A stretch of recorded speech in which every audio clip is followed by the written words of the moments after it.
Hello everyone, তোমরা সবাই কেমন আছো? নিশ্চয়ই ভালো আছো, সুস্থ আছো। দেখো, শুক্রবার দিন আমার দিদির জন্মদিন ছিল। সেটা তো একটু ছোট্ট ভিডিও তোমাদের সাথে শেয়ার করেছিলাম। তারপর তোমাদের বলেছিলাম যে কিছুটা কেক কাটিং এর ভিডিওটা পরে শেয়ার করবে, কিন্তু দেখো আর হয়ে ওঠেনি। তো যাই হোক, রাত্রি হয়ে গেছে আর কালকে আর হয়নি। তা আজকে এডিট করে তোমাদের সাথে শেয়ার করলাম। দেখো, ওই দিন সন্ধ্যাবেলা দিদি এসেছিল, আমিও একটুখানি সেজে নিয়েছি দিদি আসতে। তারপর দিদিও একটুখানি সুন্দরভাবে সেজে গুজে এসেছে। তারপরে হচ্ছে ওই দিন সন্ধ্যাবেলা আবার মেয়ে আবার বাজারে গেছিল। বাজারে গিয়ে ও ওর দিদির জন্য, মানে দিদি মানে কি, আমি যাহাতে আমার দিদিকে দিদি বলি, সেই জন্য ও আর কি ছোটবেলা থেকে সেইটাই শুনে ওর মাসিকে ও দিদিই বলে। সেই দিদিটাই এখন রয়ে গেছে, শুধু মেয়ে বলে না, ছেলেও তাই একই সেম। তা ও পছন্দ করে ওর মাসির জন্য একটা লিপস্টিক নিয়ে আসলো, স্টিক লিপস্টিক। যাতে আমার দিদি একটু লাল মেরুন একটু পছন্দ করে বলে ওই একটা লিপস্টিকের মানে মেরুন রঙের একটা নিয়ে এসেছে। নিয়ে এসে তার সাথে একটা ক্যাডবেরি সেলিব্রেশনও নিয়ে এসেছে।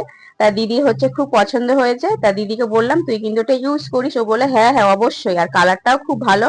এবার দিদির বাড়িতে যাহাতো রাত্রেবেলা একটা কেক কাটিং হয়েছিল, ও আবার সেখান থেকে কিছুটা কেক নিয়ে এসেছিল আমাদের জন্য, সাথে আবার একটু মিষ্টিও নিয়ে এসেছিল। তারপর আমিও ওইটা খেয়ে নিলাম, টেস্ট করলাম, দেখলাম ওই কেকের ফ্লেভারটা বেশ ভালো। তারপরে ওর জন্য দেখো বাড়িতে কেক আনা হয়েছে। কেক এনে এবার মা একটু পায়েসও করেছিল, একটু খাবারও করেছিল। তা হচ্ছে আমরা হচ্ছে কিছুক্ষণ দাঁড়িয়ে তারপরে কেক কাটিংটা আর কি ও করলো। তার আগে আর কি মেয়ে বললো মা একটু তোমরা দাঁড়াও, কিছুটা একটু ফটোশুট করি। তা কিছুটা ফটোশুট করার পরে মা হচ্ছে ওকে পায়েসটা খাইয়ে দিল। খাইয়ে দেওয়ার পরে যেইটা আর কি মায়েদের নিয়ম, প্রথমে পায়েসটাই খাওয়ায়। আর সত্যি কথা কি, আমার মা আমাদের তিন ভাই বোনের বেলায় প্রত্যেক মানে বারের জন্মদিনে এই পায়েসটা নিয়মিত ভাবে করে আমাদেরকে খাওয়ায়। তারপরে দিদিও দেখো কেক কাটিং করে সবাইকে খাইয়ে দিল।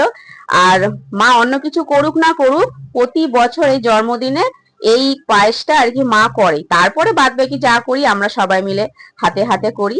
আর এইটা হচ্ছে আমার মা ঠিক মনে রাখে, আমাদের তিন ভাই বোনের এটা সবার বাড়িতেই হয়। তা তারপরে কেক কাটিং করে একটু ফটোশুট হলো, হয়ে যাওয়ার পরে তারপরে আমার দিদিকে সুন্দরভাবে সাজিয়ে দেওয়া হলো।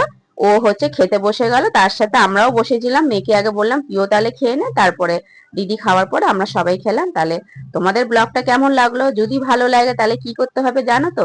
তারপরে একটু ফটোশুটের ছবিও তোমাদের সাথে শেয়ার করলাম। তাহলে তোমরা সবাই ভালো থেকো, সুস্থ থেকো, গল্প তোমাদের সাথে হবে। তাহলে এখনকার মতো টাটা।